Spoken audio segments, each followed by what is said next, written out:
You ready?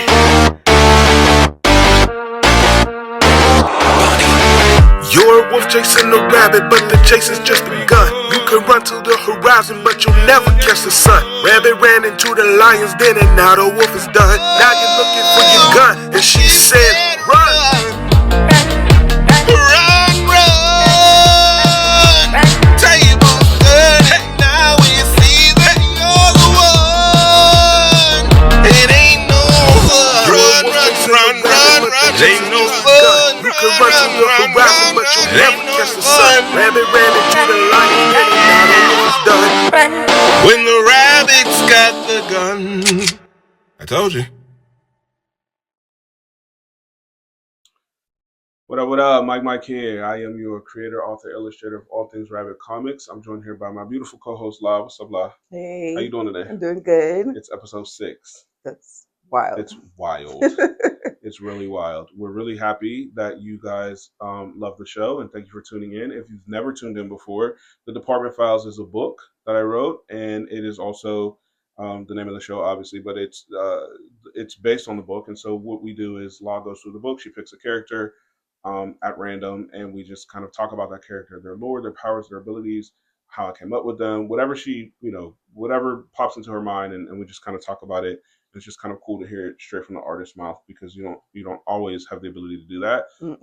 I also do this because it's a new property, it's a new story, and so I want people to kind of know who these characters are, in the same way that we can just recall an X-Men character, a Batman character. So I wanted to kind of just be more common, more household, more known. So if you would like to follow along with the Department Files, the book is available on Amazon. It's also available in Phoenix at the Convention Center.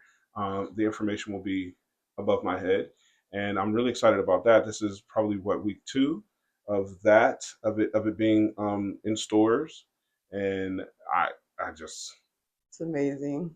it just blows my mind. Yeah, I'm proud of you. Thank you. I appreciate it. I'm proud of you too. I'm so proud of you. That's my song. Can we air that? I hope they don't sue us. Don't sue us. Please, not Drake. Because we definitely ain't got the money. But if you do sue us, that might promote us to like a different status in terms of like people paying attention. Yeah. Because if Drake said BBL Drizzy, oh, he don't like that. Oh no, he ain't gonna like that. No. I didn't mean that.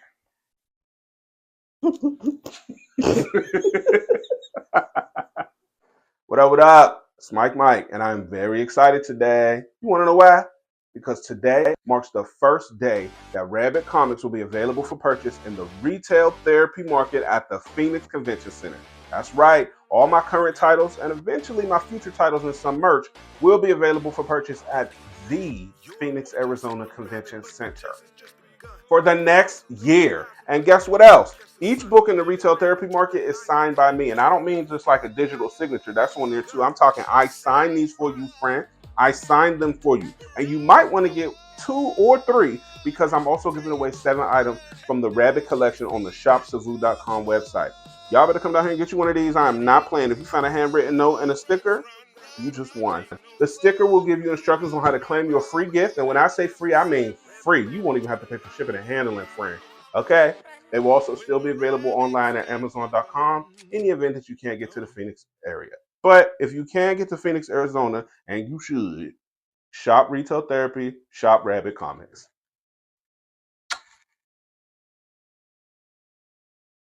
All right, so we're doing the triplets. Okay. That's Kenny, Vinny, and Benny. You better know it. Which are bodyguards of my favorite character, Yes. Hammerhead. Yes. But just give us like what your reasoning was behind these characters. Like, how did you decide triplets, not quadruplets or twins? I think triplets was just more unique to me. I also was thinking about the Cuckoo Sisters a little bit from the ones I follow, Emma Frost, because they're 3, but I think there probably are more than 3. But in my mind, there's 3, if I can recall correctly. And so I was kind of thinking about like, okay, like the dynamic could be interesting and different if we have 3 characters that can kind of do the same thing. But I didn't want them to be like, so Hammerhead is telekinetic, and I didn't want them to have like telepath or any type of like ability similar. And so what they can do is no, let me back up. You asked how I came up with them, right? Like with that. So and why triplets? why triplets is just, to me, it just felt more it was just more interesting than having two characters. Also with triplets, I'm gonna have one character not necessarily fall in line all the time, and so there's a dynamic of like the triplets are brothers. They grew up together. They trust each other intrinsically 100%. But then they have this one character who has more of a moral compass than the others, and so he doesn't always go along with what Hammerhead wants to do, and so it creates an interesting dynamic of like, do they, he becomes like an antithetical, I think that's a word, um like he essentially becomes a, like, he pulls against Hammerhead, and he pulls them. So it's like, do we go with our brother? Do we do what like how, like he sort of taps into like more of their moral compass too. And so that character, I believe that one is Vinny. I think is who I made. I can't remember. I haven't read this book in a while, but because I'm working on the next book. It's like, let me quit. But no, yeah. So he just kind of like serves as a reminder of their morality when they need it. But he does go along with a lot of shady shit. So he's not like, you know, he's not a saint, but he definitely is more thoughtful about like, well, why are we doing this? Well, why, like, why can't she do it herself? Or, we don't, or, so we're just hired hands. Like, that's all we are. So yeah. So, and how I came up with that was just, it just was interesting. And it just was, I wanted her to have bodyguards because of what she does. She's a nightclub owner, and she's sort of rich, and she moves to the city, and so she needs security. But obviously, her security is not going to be just anybody, because she's not just anybody. And what better security than three guys who look alike, who are all sort of handsome and buff, and and they now, all. are there any characteristics that tell them apart, or do they all just look identical? Um, there are going to be characteristics that tell them apart. I have not introduced that yet, but Okay. there will be characteristics that tell Vinny apart from the others. For starters, what I have introduced is that Vinny is a little bit smarter. He smarter sounds weird. He More intellectual. he's more ethical. Okay. That's better than they are at times, and so there may not be a physical trait that distinguishes him at first glance, but when they're in certain situations and they're speaking, you can kind of hear like, oh, this person's moving with a set of ethics and morality that the other two aren't. And so that's your indicator that, like, oh, we must be looking at Vinny. Or, a lot of times in comics you're listening to or you're reading their internal dialogue. And so you might not necessarily know which of the three it is when you're reading the internal dialogue, but when you start to pay attention to exactly the dialogue and what they're actually saying and how they're actually processing, then it starts to become more clear. Oh, that must be, you know, the one who sometimes goes off on a different path.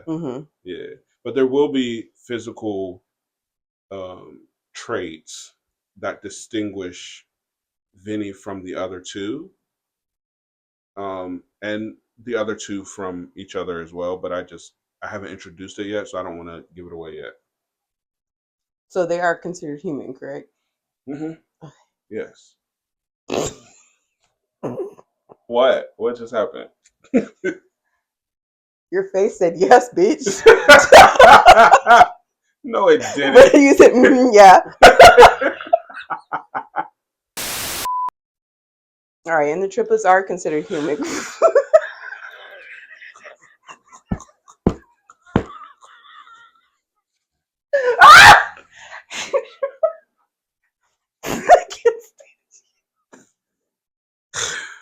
So, do the triplets communicate telepathically or no?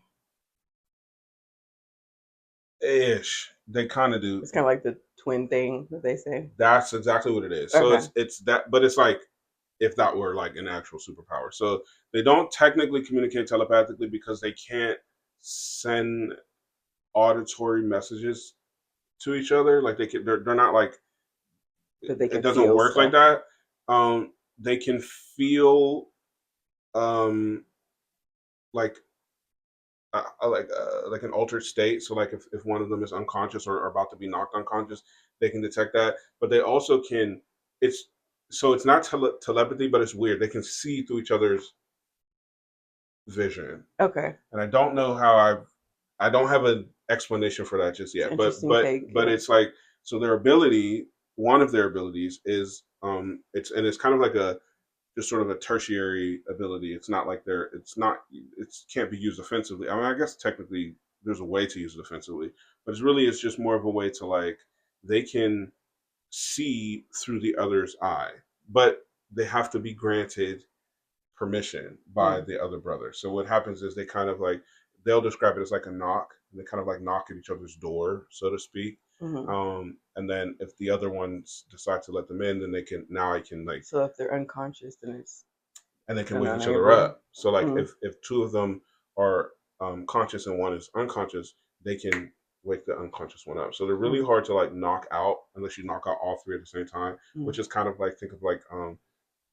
back to like Hercules and the way that he was fighting the Hydra with the three heads and he would Mm. cut off one and then another one grows back in its place. So it's kind of like a weird play on that where you can knock one of them out, but the other two will just pick them right back up. So you have to. It's kind of like it has to be like a joint effort, Mm. but they also have to be aware, relatively aware that the other one is dealing with a conflict for that to work. So it's really um, again I keep saying I keep trying to think of interesting ways to come up with powers and abilities that I haven't necessarily seen before, or if I have seen them before, you know my own twist or iteration on them to where it's as unique as I can possibly make it, being that the world of comic books is so saturated and there's so many characters that can do so many things.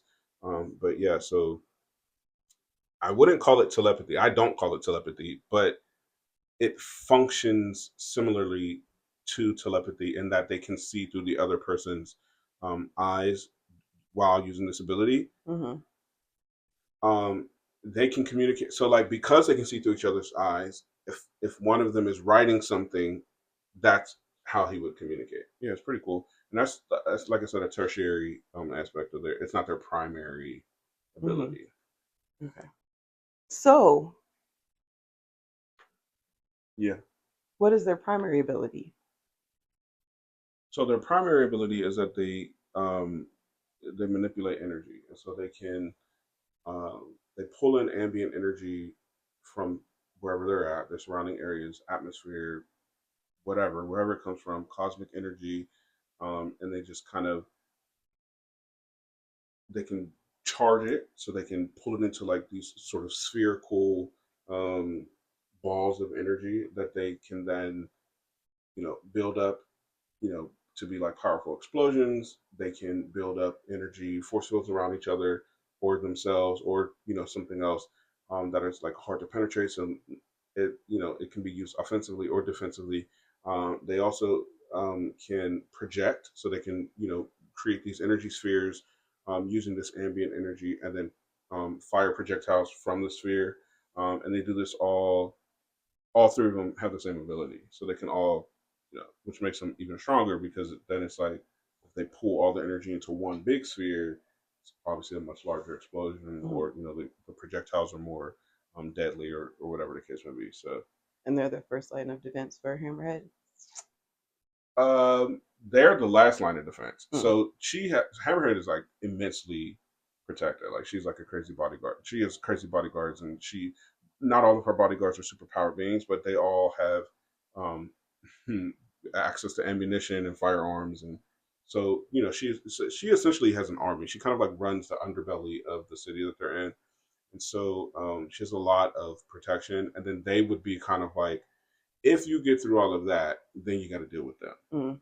And if you happen to get through them, then now you got to deal with Hammerhead. And by then, she's probably going to be extremely pissed and not an easy person to take down. But they're not easy to take down either. Mm. So yeah. Now, with the evolution of these characters, are they going to surpass, especially with Vinny being like the main one out of the three? hmm You think that they're going to evolve like beyond her Oh, as just bodyguards. I think that that's what. So as I was writing it, I think that that's what the idea is for Vinny to Mm. eventually evolve beyond that. But I don't know exactly how that's going to happen, and I don't know if it's going to be one or all or maybe two. Mm. I'm not sure, or maybe and I thought about this. Like, what if like plot twist, the other two evolve beyond her and Vinny stays? You know what I mean? Right. Like, so I don't know. I haven't figured out like how I want to play with that yet, but they're definitely tertiary in the sense that they're not in the department. They don't, they kind of work for the department under Hammerhead, but they're not like department agents, right? And so they have their own sort of aspirations and goals, but they're not the brightest, and so they have this level of kind of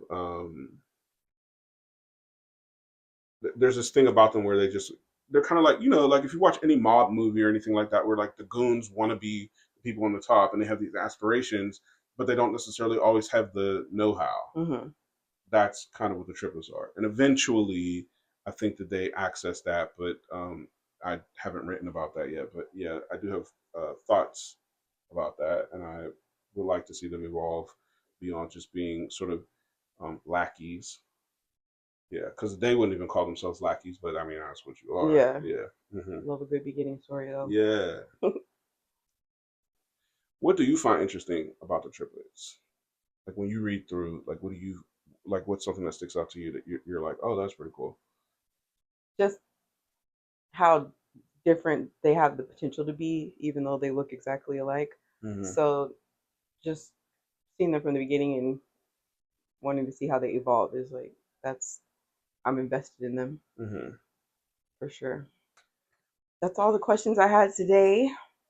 Cool, cool. It was a good show. It was. Yeah.